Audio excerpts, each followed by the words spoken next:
Uko wale ambao wako watakatifu, wako watakatifu ndani ya moyo, wataopata kwa hii neema. Uko neema inatayarishiwa asubuhi ya leo. Bien aimé, jisikie kuomba. Uko wale ambao wako tayari kupokea, watabeneficia hii gloire ya Mungu. Omba bien aimé asubuhi ya leo. Tuomba tuombe tena pamoja. Jésus-Christ. Alléluia. Amen. Est-ce qu'il y a quelqu'un qui peut encore bouger la main pour la Alléluia. Amen. C'est dans les choses de Dieu. Il n'y a pas la timidité. C'est un lion. Dieu c'est un aigle. Dieu c'est un serpent d'airain. Dans la spiritualité, il faut montrer l'attitude. Alléluia. Amen. Je vais te dire une chose. Tous les jours qui naissent sur la terre, il n'y aura jamais une bonne journée comme cette journée. Alléluia. Amen. Parmi tous les temps que tu as eu à passer dans ta vie, il n'y aura jamais un temps merveilleux comme ces temps ici. La Bible déclare il y a encore de l'espérance pour celui qui vit. Il est précieux. Il n'y aura jamais une bonne église sous les ciels comme cette église. Dieu t'a donné. Des fois nous enseignons des élèves. Les élèves qui te disent ceci. Offre notre école. C'est une mauvaise école. Moi je peux aller étudier à Salama. Qu'est-ce que je dis aux élèves? Étudier ici. Tu es en train d'envier Salama. De perdre ton temps. Ce qu'il faut faire c'est quoi? Tu es en train d'étudier. Il faut bien te concentrer. Nous avons étudié dans des écoles. Dans des écoles. Il n'y avait pas les craies. On utilisait les maniocs. On utilisait les feuilles de patates douces. Aujourd'hui, on fait de nous des grands professeurs. Je voulais te dire quoi? La chose que tu es en train de faire, il faut bien les faire. Il y a le temps. Tu dois te concentrer. Ce n'est pas demain. Ce n'est pas le lendemain. C'est la journée d'aujourd'hui. Alléluia. Amen. Que Dieu te bénisse. Je sais que ce matin, je dois bénir quelqu'un. Notre Dieu, c'est un Dieu qui est puissant. Notre Dieu, c'est un Dieu qui est merveilleux. Bien-aimé dans le Seigneur, Dieu t'a déjà appelé. Et l'ennemi connaît qu'il t'a appelé. Dieu ne t'abandonnera jamais. Soit ton attitude, soit ce que les gens disent. Dieu ne t'abandonnera jamais. Il fera toujours quelque chose. Dieu est puissant. Alléluia. Amen. Il y a une chose qui s'est passée sur Facebook qui m'a beaucoup aidé. Ça a encore augmenté ma foi. Nous tous nous connaissons un pasteur qui est star, qu'on appelle Denis Les. Les gens parlent du mal de cet homme. Mais il y a une dame. Elle vivait, je crois, en Belgique. Cette dame, elle était vraiment une dame star.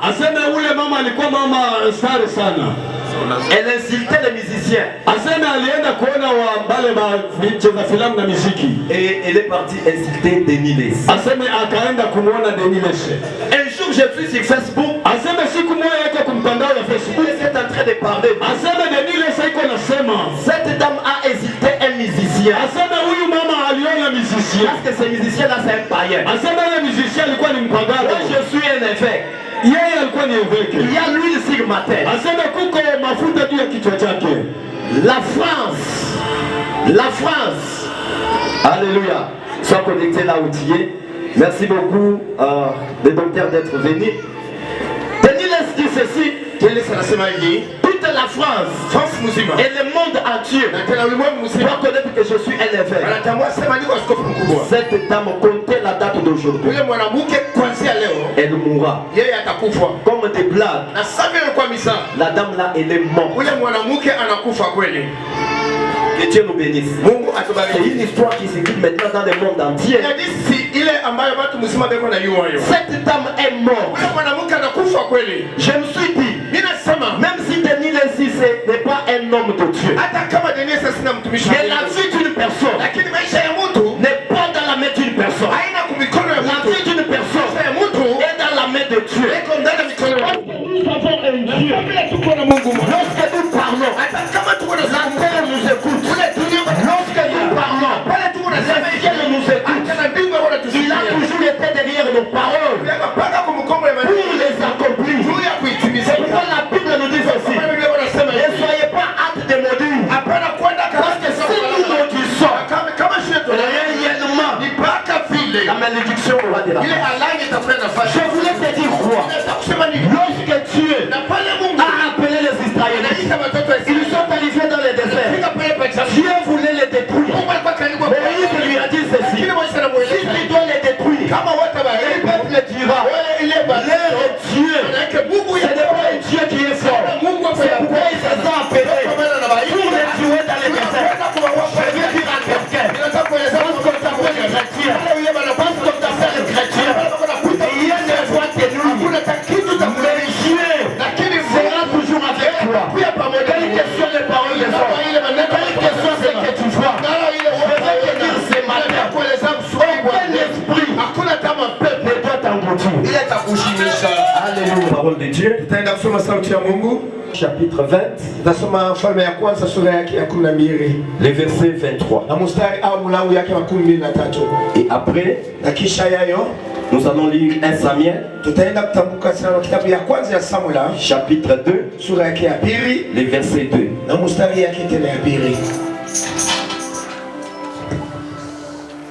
Docteur, je ne sais pas si vous êtes prêts. 1 Roi 20, le verset 23.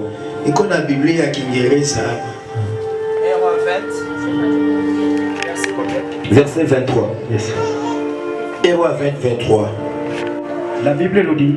Amen. Les serviteurs du roi de Syrie lui disent, leur Dieu est un Dieu de montagne.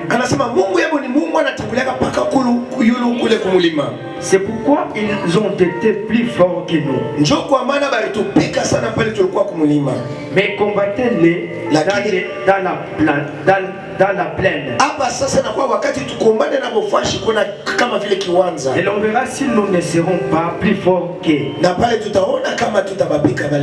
Amen. Amen. L'homme de Dieu, vous nous lisez 1 Samuel chapitre 2, le verset 2. 1 Samuel 2, nous lisons au nom de Jésus. Amen. Nul n'est saint comme l'Éternel. Il n'y a point d'autre Dieu que toi. Il n'y a point de rocher comme notre Dieu. Amen. Est-ce qu'on peut s'asseoir en acclamant pour la gloire de Dieu? Bien-aimés, nous venons de finir notre séminaire. Nous avons célébré 2 ans d'existence d'église. Disait dans le monde spirituel, rien pour rien. Dans le monde spirituel, toute chose a des significations. Alléluia. Dieu ne parle jamais dans la vie d'une personne. Parle dans la vie d'une personne. Et 2 fois. Il va parler la première fois. Et quand il parle pour la deuxième, il faut que la personne écoute. Quand il parle pour la deuxième, il Que Dieu te bénisse. C'est pourquoi David a dit ceci. L'Éternel a parlé pour la première fois. La seconde, j'ai entendu. Est-ce qu'il y a quelqu'un qui peut bouger avec la voix de Dieu? Alléluia. Dans la vie d'une personne, la gloire ne peut pas arriver plusieurs fois. Mais dans la vie d'une personne, la gloire arrive que 2 fois. Je veux dire à quelqu'un, si tu étais commerçant, commerçante connue, et que tu as tout perdu, c'était la première gloire. Maintenant je vais te dire ce matin que la deuxième gloire est là. Pourquoi la Bible me dit ceci? La gloire de la deuxième maison doit dépasser celle de la première. La troisième n'existe jamais. C'est pourquoi je vais te dire ce matin, toi qui étais assis, c'est le temps de se tenir debout. Toi qui étais stationné, c'est le temps de marcher. Toi qui n'avais pas la vie de la prière, c'est le temps de recevoir la vie de la prière. Toi qui détestais la parole de Dieu, c'est le temps d'aimer la parole de Dieu.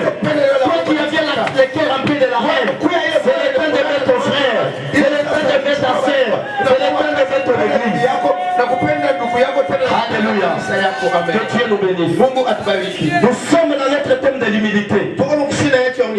Mais c'est ce matin, je vais parler d'un thème qui dit ne limite pas Dieu.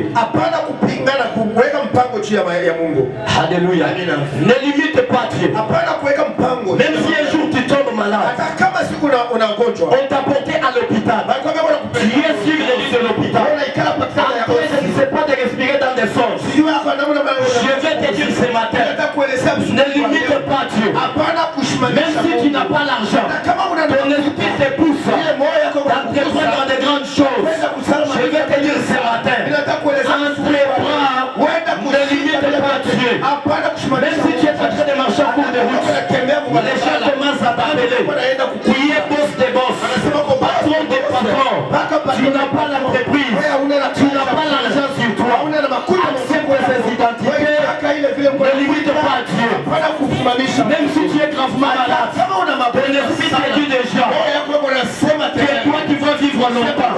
Crois à ça, ne regarde pas à la maladie. Ne limite pas Dieu. Beaucoup de chrétiens sont limitants Dieu.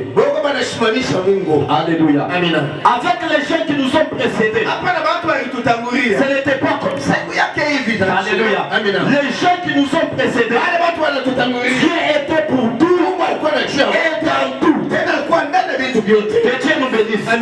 La Bible me dit ceci. Lorsque nous lisons les Écritures, même lorsqu'il s'est retrouvé devant la table, et que la nourriture était minime, donc pour convenir à toute la famille, les peuples de Dieu priaient, ils priaient la nourriture, et tout le monde allait manger, et tout le monde allait se rassasier. Et nous les chrétiens, nous avons limité Dieu. Nous prions seulement. Mais pour l'argent, Dieu ne peut pas donner l'argent. Nous prions seulement. Mais pour la sécurité, Dieu ne peut pas donner la sécurité. Nous prions seulement. Mais pour vivre longtemps, Dieu ne peut pas donner une longue vie. Je vais dire à quelqu'un ce matin, ne limite pas Dieu. Alléluia. Ben-Hadad, le roi assyrien, a envoyé des messages au roi d'Israël pour lui dire ceci: ta femme, ton argent, ton or et tous tes enfants sont à moi. Je vais dire à quelqu'un ce matin, ta femme à toi, le monde des ténèbres ne va pas les toucher. Ton mari à toi, le monde des ténèbres ne va pas les toucher. Tes enfants à toi, le monde des ténèbres ne va pas les toucher. Alléluia. Le roi d'Israël a accepté de céder sa femme, ses enfants, son argent, son or, tout ce qu'il avait. Les anciens lui ont dit ceci: ne faut pas faire pareille chose. Alléluia. Le roi lui a dit ceci: il ne faut pas se glorifier afin de se battre. Lorsque le roi Assyrien a écouté ce message, il a préparé son armée, il a préparé les soldats pour venir attaquer le peuple de Dieu. L'Éternel des armées a envoyé un prophète. Que Dieu te bénisse. Alléluia. Le prophète est venu pour fortifier les peuples de Dieu. Un enfant de Dieu ne meurt jamais comme une poule. Que Dieu te bénisse. Un enfant de Dieu ne meurt jamais comme une poule. On prépare les accidents, on prépare les poissons, on prépare la sorcellerie. Je vais te dire ce matin, tu ne mourras jamais comme une poule, tu ne mourras jamais comme un coq. Les mauvais événements ne t'arriveront jamais dans la vie. Avant que ça arrive, l'Éternel des armées va t'envoyer les prophètes. Les prophètes aujourd'hui, c'est la parole de Dieu. Les prophètes aujourd'hui, ce sont les prophètes qui nous entourent. Les prophètes aujourd'hui, c'est l'esprit de Dieu qui est à nous. Ne sors pas le matin parce qu'il y a un accident. Je ne sors pas. Ne parle pas. Parce que si tu dois parler, des paroles à toi vont créer des bombes. Je garde le silence. Alléluia. L'Éternel a envoyé les prophètes. Les prophètes les a dit: vous irez en guerre et vous allez dominer. La Bible déclare: ils se sont battus. Israël a remporté la victoire. Lorsqu'il a remporté la victoire, l'armée assyrienne a dit ceci: ces gens ici ont gagné parce que leur Dieu, c'est un Dieu de la montagne. Parce que leur Dieu, c'est le Dieu de la montagne. Et maintenant les messages dans la voilée. Et là vous verrez, nous aurons la victoire. Les prophètes les a dit ceci: parce que vous savez que leur Dieu n'est pas le Dieu de la voilée, pas le Dieu de la voilée, il est le Dieu de la montagne. Toi le roi Ben-Hadad, tu mourras. Alléluia. Que Dieu nous bénisse. C'est quoi la vallée? Si nous comprenons bien l'histoire, lorsque Goliath s'est combattu avec David, ce n'était pas la montagne, c'était sur la vallée. C'était dans la vallée. Alléluia. Que Dieu te bénisse. Bien-aimé dans le Seigneur, tu sais dans le combat.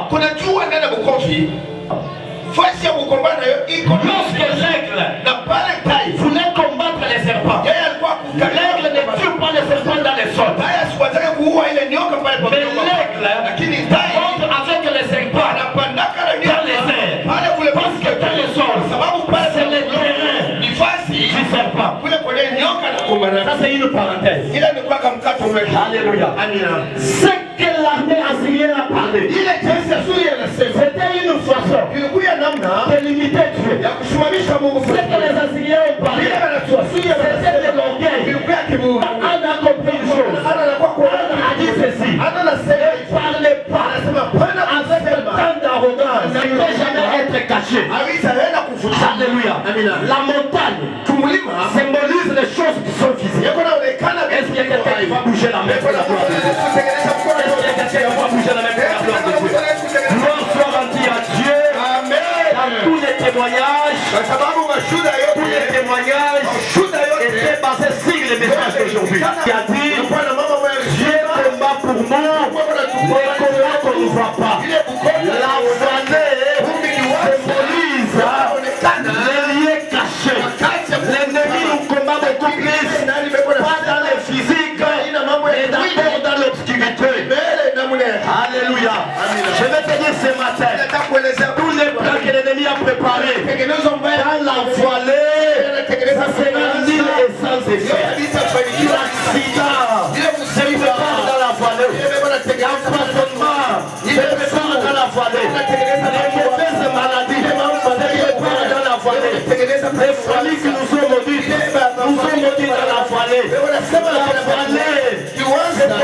des choses cachées. Je vais te dire ce matin, les combats que tu connais et que tu ne connais pas, l'Éternel combattra pour toi. L'Éternel combattra pour toi. Salomon a dit ceci, tout celui qui crée une force, il tombera. Tout celui qui crée une force, il tombera. Écoute, c'est quel point bien. Lorsque on te sert un repas et que le repas déjà empoisonné. Alléluia. Qui connaît qu'il y a des poisons?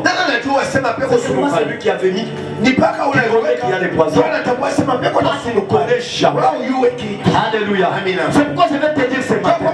Tous les plans maléfiques qui se préparent ce matin, qui doivent se préparer même dans les jours à venir, ça sera nul et sans effet.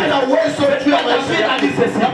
Même si je traverse la forêt de l'ombre de la mort, je ne craindrai aucun mal. Je ne craindrai aucun mal.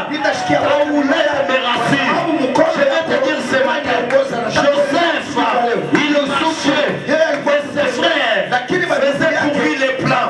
Et un jour Joseph a dit ceci, l'Éternel des armées a changé les mal à lumière. Je vais te dire ce matin, tous les plans maléfiques, on a préparé pour toi. On a préparé pour ton ministère. On a préparé pour tes enfants. Ça sera mis là. Alléluia. Alléluia. Que Dieu nous bénisse. On nous a dit aussi dans 1 Samuel, chapitre 2, beaucoup parler aujourd'hui des ânes. Là, on parler des ânes. Alléluia. Et l'Éternel m'avait donné aussi des textes des ânes. Mais le deuxième chapitre me plaît beaucoup.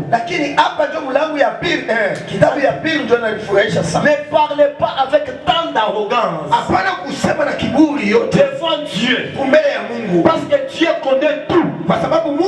Et toutes les actions pèsent sur lui. Il y a des chrétiens qui viennent dans la présence de Dieu, qui prient, mais dans leur cœur il y a de l'arrogance. Mais dans leur cœur il y a de l'arrogance. C'est pourquoi la Bible nous dit avec tant d'arrogance devant Dieu, parce que Dieu connaît tout. Nous connaissons tous l'histoire de Anne et l'histoire de Pénina. Il y a beaucoup d'enseignements là-bas. Pénina, c'est une femme insensée. C'est une femme païenne. Il y a certaines arbres, certaines plantes, certaines fruits qui poussent dans la forêt comme ça. Alléluia. Sans qu'il y ait un propriétaire. Et la vie est comme ça. Il y a certaines personnes comme ça. Lorsqu'il dort, la personne se réveille. Il pense que c'est normal. Il peut faire tout.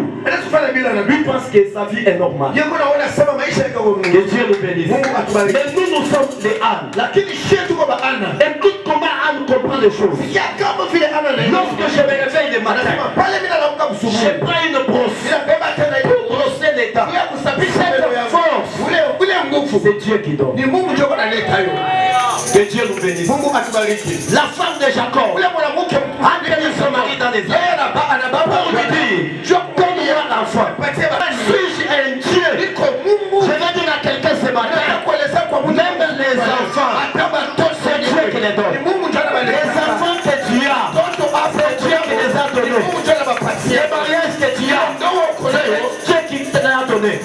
C'est quelqu'un qui prend ton enfant, tu regardes comme ça, c'est un cadeau du ciel. Là où il y a la gloire, là où il y a la lumière, là où il y a ces bonnes choses, il y a un Dieu qui a pensé à toi, qui a pensé à toi, et t'a donné un enfant. Jacob a dit à sa femme, qui suis-je? Alléluia. Que Dieu nous bénisse. Alléluia. Pénina a fait tout. Anna n'avait rien. Alléluia. Pénina ne connaissait jamais que tout ce qu'elle avait dans la vie. Ça venait de Dieu. C'est Dieu qui était la source.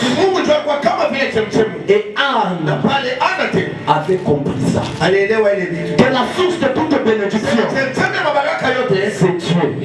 C'est pourquoi elle s'est attachée à Dieu. Alléluia.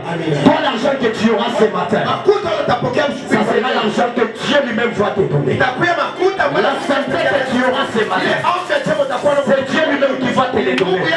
Les pardons que tu auras ce matin, ça sera lui-même ce que Dieu va te donner. J'ai aimé un homme de Dieu. Il a dit ceci. Si Dieu nous pardonne, il nous pardonne pour nos péchés d'hier, d'aujourd'hui et de demain. Lorsque Anne a obtenu la bénédiction, Anne a compris beaucoup de choses. Alléluia. Que Dieu nous bénisse. Anne a dit ceci. Celui qui ne manquait rien commence maintenant à travailler pour obtenir. Alléluia. Et celui qui n'en fait pas est maintenant dans le repos. La chose que nous obtenons de Dieu nous pousse à entrer dans le repos. Alléluia. Et Anne a compris. Celui qui a fait beaucoup, mais tout en étant dans l'insensé, ne peut pas encore obtenir. Alléluia. Ne peut pas encore obtenir. Et celui qui manquait a encore enfanté cette fois. Alléluia. La Bible nous dit ceci. Dans 1 Samuel chapitre 2, le verset 1.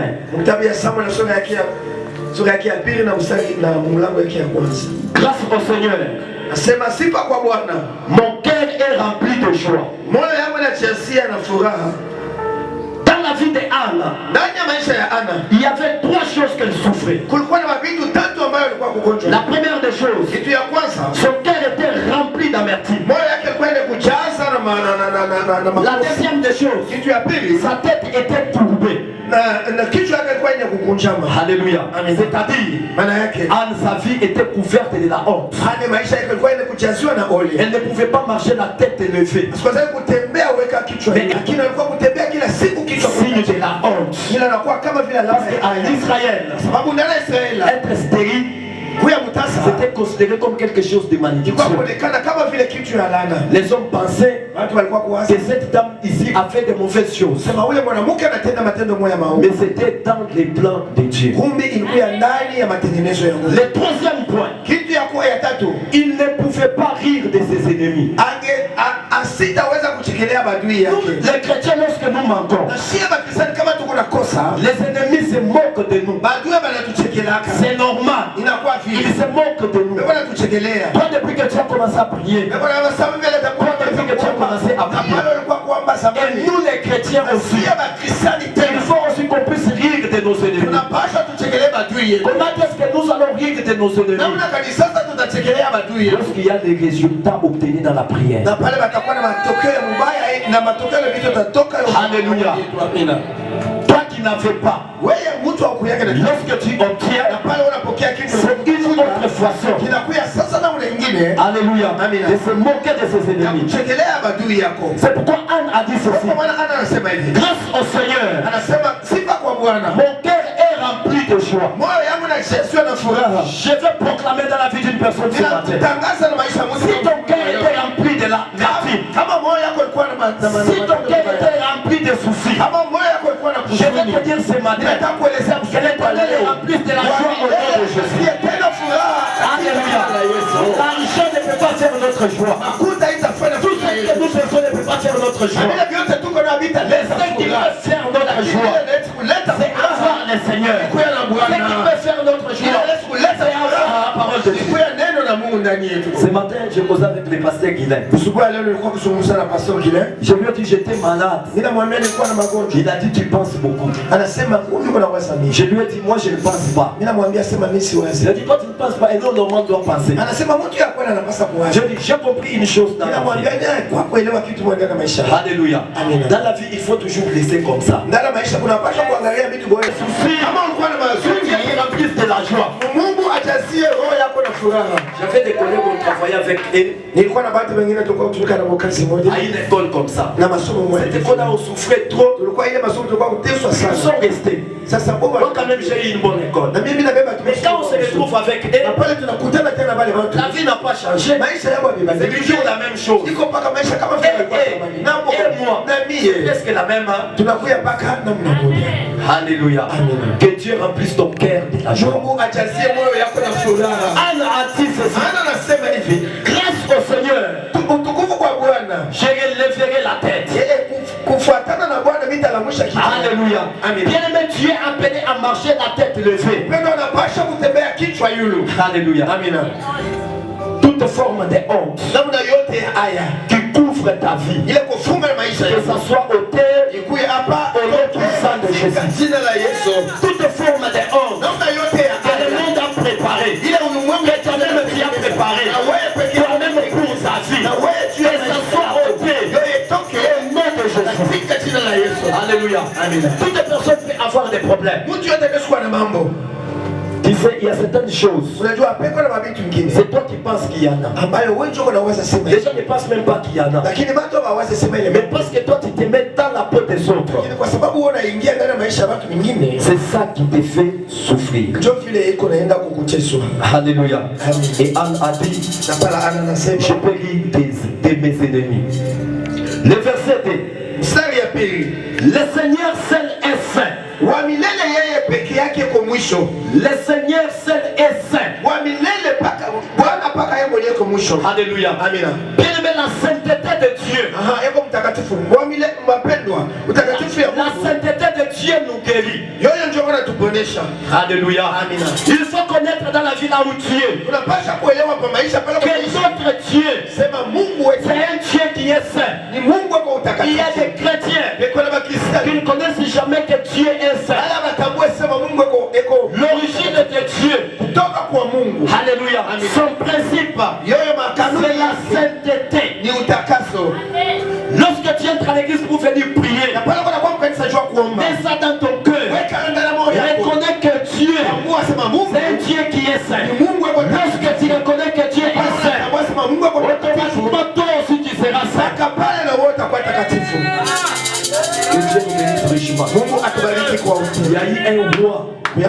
Je m'excuse, il y a eu un prophète. Que l'Éternel avait fait grâce. Je crois que ça doit être Ézéchiel. Il a vu les anges qui étaient autour de Dieu se fermer la face pour ne pas même voir Dieu. Ferme les yeux là où tu es très fortement. Commence à voir la sainteté de Dieu. Ferme les yeux très fortement là où tu es. Commence à voir la sainteté de Dieu. La Bible déclare, vous serez saints car je suis saint. Reçois la sainteté de Dieu. Reçois la sainteté de Dieu. La sainteté guérit les corps. La sainteté guérit l'âme. La sainteté guérit l'esprit. Tout est rempli de la sainteté de Dieu. Notre Dieu c'est un Dieu qui est saint. Tu as insulté. Tu n'as pas encore confessé. Pourquoi tu veux prier? L'exaucement de la prière. Des fois nous entrons, nous prions. Tu vois, depuis que nous avons commencé à prier, tu vois quelqu'un est assis en train de dire, moi un prophète. Pour que les prophètes non. Si tu as la parole de Dieu, reconnais déjà que si tu n'es pas saint, des fois il ne faut pas faire les choses pour satisfaire des hommes. Il a dit à Israël, quand vous allez commencer à marcher, parce que moi Dieu, je suis saint. Quand je vais descendre, je m'attends. Que Dieu nous bénisse. Reconnais déjà que notre demain je vais encore rentrer. Lui qui est saint, tu reconnais.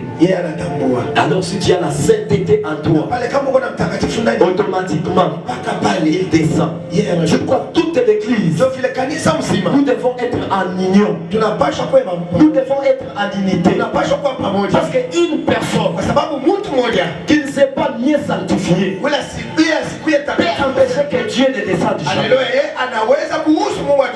Anne a dit, le Seigneur, toi seul, tu es saint. Le Seigneur fait mourir et il fait vivre. Bien-aimé, l'Éternel a déclaré dans sa parole, dans le livre d'Ézéchiel, je vous ferai sortir de vos sépulcres et vous connaîtrez que je suis l'Éternel. Lorsque je méditais ce passage, l'Éternel me dit ceci: il y a beaucoup de gens qui sont dans des sépulcres spirituels. Que Dieu nous bénisse. Il y a beaucoup de gens qui sont dans des sépulcres spirituels sans les savoir. Il y a beaucoup de gens, leur bénédiction est dans des sépulcres spirituels sans les savoir. Alléluia. Nous allons prier aujourd'hui. Anne a dit que le Seigneur fait mourir et il fait vivre. Il dit à ceux qui sont dans les séjours de mort, fils de l'homme, rentrez. Alléluia. Pourquoi parle-t-il avec l'arrogance? Pourquoi limite Dieu dans ta vie? Alléluia. Vous savez, lorsque Jésus était sur terre, lorsqu'on lui disait, si tu es fils de Dieu, Jésus ne faisait pas les miracles. Alléluia. N'accepte pas que Dieu soit Dieu parce qu'il a fait certaines choses dans ta vie. Reconnais la grandeur de Dieu.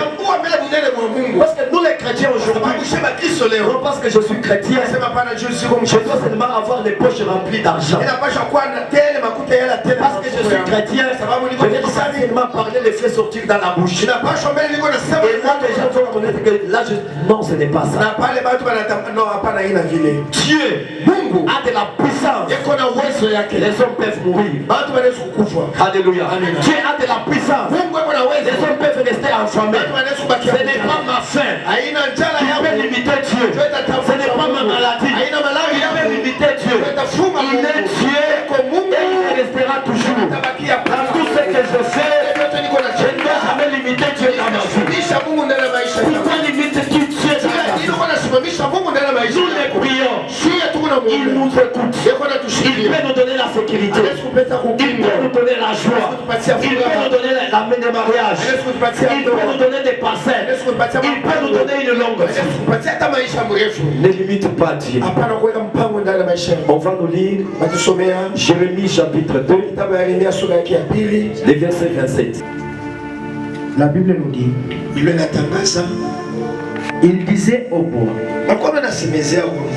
tu es mon père. L'homme de Dieu reprenait, il disait au bois. Il disait au bois, et à la pierre, tu m'as donné la vie. Car il me tourne les dos. Il ne me regarde pas. Et quand ils sont dans le malheur, ils disent, lève-toi, sauve-nous. Que je descends. Amen. Bien-aimé, la Bible nous dit, ils disent au bois, tu es mon père. Ils disent, ce n'est pas à la pierre, c'est toi qui m'as engendré. Ils m'ont tourné les dos. Et dans les moments de malheur, ils disent maintenant, tiens-toi debout et sauve-nous. Bien-aimé, le temps que nous perdons pour nous rattraper un jour. Alléluia. Tu es en train de perdre ton temps dans quoi? La Bible me dit ceci. Maudit soit celui qui se confie à l'homme.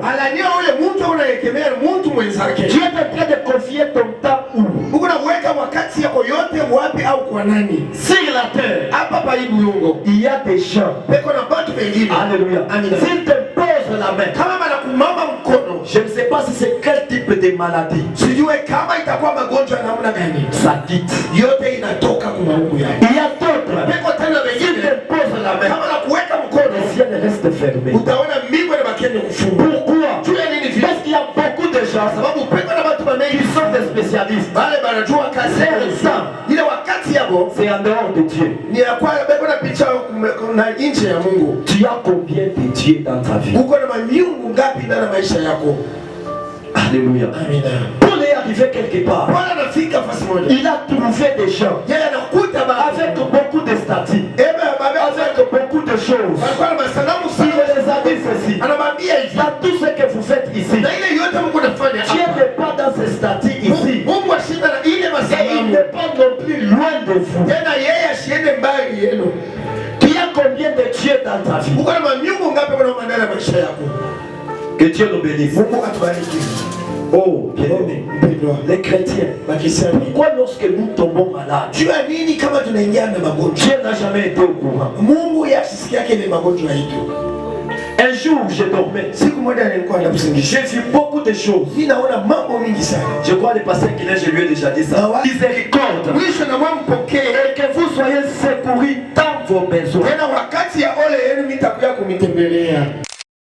Tous nos besoins. Lakini shema faida yetu. On n'a jamais dit à Dieu. Atuelezea kayo pa Mungu. Que mal avec Dieu. Siku ya sasa mbaya pamoja na Mungu nini? Qui montera Utapanda à gauche, pachoto, à droite, pakume, qui descendra. utashuka Tu chini. iras si c'est où. Utaenda kama wapi? Mais au finish, Lakini kumwisho il yote descendra à ses pieds. utarudia mpaka pa Et miguu tu yake. connaîtras qu'il est le Dieu Tena utatambua sema yuko Mungu. qui fait entrer même une bouteille d'eau dans ta maison. Haleluya, yeye anaingiza hata chupa na maji ndani ya nyumba yako. Alléluia. Amina Et pour papa. que ça ne puisse pas arriver, Ile siku ile mama ce que je dois d'abord faire, c'est quoi? nataka kusema nini? Je dois d'abord courir à Dieu. Nataka mbele ukimbilia kwa Mungu. Tant que ton mariage, Na pale ndoa Dieu n'a yako. jamais été au courant pour la première fois. Mungu asitabu yake Tu as fait en dehors de Dieu. wewe ulifanya Tu kumkosa.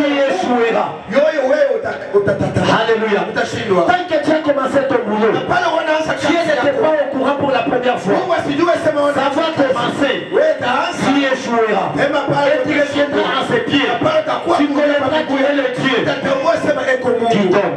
Na pale eko Mungu analeta. Alléluia. Alléluia. Ils vont tourner le dos. Anasema walipatia mkongo. Ils ne me parlent pas avec la face. Hapa nisemezea na kuangalia. Et dans les malheurs, Na pale ndani ya maole yako. ils viennent pour me dire, Banakuwa jua kuelezea. secours-nous. Wanasema kwa tusaidie. Secours-nous. Ukwe tusaidie. Homme de Dieu, vous allez nous lire Mtumishi wa Mungu atasoma